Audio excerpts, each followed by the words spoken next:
Welcome back to Teach Me How to Clean. Today I'm going to be sharing with you guys a couple of tricks that you can use this carpet and room refresher for on things other than carpets. And the first one being definitely your upholstery.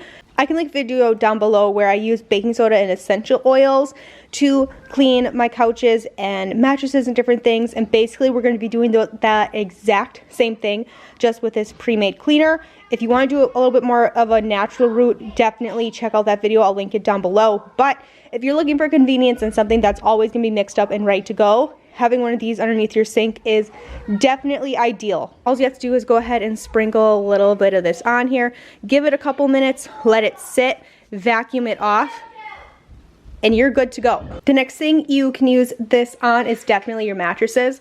I think this is my favorite use because we all know kids' mattresses can get really gross sometimes. They need a little bit of a refresh, and having this just pre-made and ready to go is super convenient. Just let this sit for 15-20 minutes.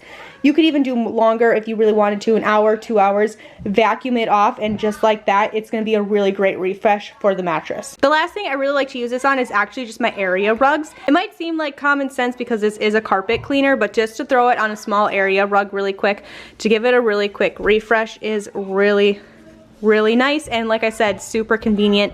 Thank you guys so much for watching, and I will see you guys in another video.